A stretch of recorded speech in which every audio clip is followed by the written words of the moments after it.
നിർണായക സമയത്തൊക്കെ ട്രംപിനെ ആരെങ്കിലും കൊല്ലാൻ വരും. ഈ ട്രംപിനെതിരെയുള്ള ക്യാമ്പയിൻ ട്രംപിൻ്റെ ഇലക്ഷൻ ക്യാമ്പയിൻ്റെ തുടക്കം അതിങ്ങനെ ഇങ്ങനെ സ്ട്രീം റോൾ ചെയ്ത് തുടങ്ങുമ്പോഴാണ് ട്രംപിനെ അറ്റാക്ക് ചെയ്യാൻ ശ്രമം. ജസ്റ്റ് ചെവിയിൽ വെടിയുണ്ടെന്നുള്ളത് അതൊക്കെ ആക്ട് ചെയ്താണോ നമുക്കറിയില്ല. പക്ഷെ എന്തായാലും അത് ഭയങ്കര രക്ഷയായി. ഇപ്പോൾ നോക്കൂ, ട്രംപ് ഒരു ലോകത്തെ യുദ്ധത്തിൽ തള്ളിവിട്ട് ഒരുപാട് പ്രശ്നമായി. അവിടെ അമേരിക്കയിൽ പോലും ചില സാധനങ്ങളുടെ വില കൂടുമെന്ന് പറയുന്നു, അമേരിക്കയ്ക്ക് വിലയില്ല എന്ന് പറയുന്നു, ഇത്രയും വലിയ യുദ്ധ ബജറ്റ് നമ്മൾ താങ്ങില്ല എന്ന് കോൺഗ്രസ്മെൻ പറയുന്നു.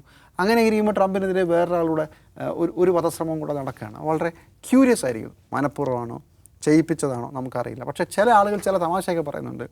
അതായത് ഇങ്ങനൊരു അറ്റാക്ക് നടന്നു, വെടിവെപ്പ് നടന്നു, സുരക്ഷാ ഉദ്യോഗസ്ഥൻ്റെ സേഫ്റ്റി വെസ്റ്റിന് ബുള്ളറ്റ് പ്രൂഫ് വെസ്റ്റിൽ വെടികൊള്ളുന്നു, അയാൾക്കൊന്നും പറ്റിയില്ല.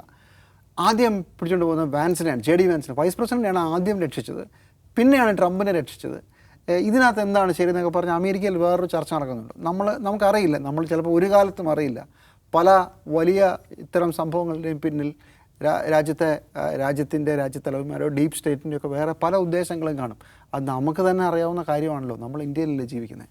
അപ്പോൾ ഇത് എന്തുകൊണ്ടാണ് നമുക്കറിയില്ല. പക്ഷേ ഒരു കാര്യം മനസ്സിലായി, ട്രംപ് ഇന്ത്യയെ നരകക്കുഴി എന്ന് വിളിച്ചതിൻ്റെ 4-ാം ദിവസമാണല്ലോ ഈ സംഭവം ഉണ്ടാകുന്നത്. ഈ നരകക്കുഴി ഏതാണ് നമുക്ക് മനസ്സിലായി. തോക്കുമായിട്ട് കഞ്ചാവ് അടിച്ചിട്ടായാലും ബോധത്തിലായാലും വന്നു നിന്ന് പ്രസിഡൻറ്റിൻ്റെ വിരുന്നിൻ്റെ അടുത്ത് വരെ എത്താൻ പറ്റുന്ന ഒരു സിസ്റ്റമാണ്, അത്തരം കെയോട്ടിക്കായ സിസ്റ്റമാണ് അമേരിക്ക എന്ന് ലോകത്തിന് മനസ്സിലായി. അതെന്തായാലും നന്നായിട്ടുണ്ട്. ട്രംപ് ചൈനയും ഇന്ത്യയും നരകക്കുഴി എന്ന് വിളിച്ച 4-ാം ദിവസം ട്രംപിൻ്റെ പരിപാടിയിൽ ട്രംപിൻ്റെ നെഞ്ചത്ത് വെടിവെക്കാൻ എന്ന മട്ടിൽ ഒരാൾ എത്തിയിരിക്കുന്നു.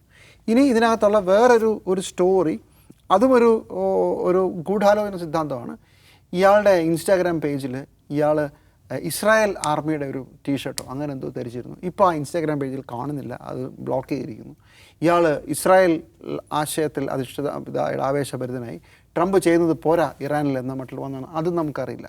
പക്ഷെ ഞാൻ പറയുന്നത് നരകക്കുഴി ഏതാണെന്നുള്ളത് അധികം താമസിയാതെ ലോകത്തിന് മനസ്സിലായി. അതിനാണ് നമ്മൾ നന്ദി പറയേണ്ടത്.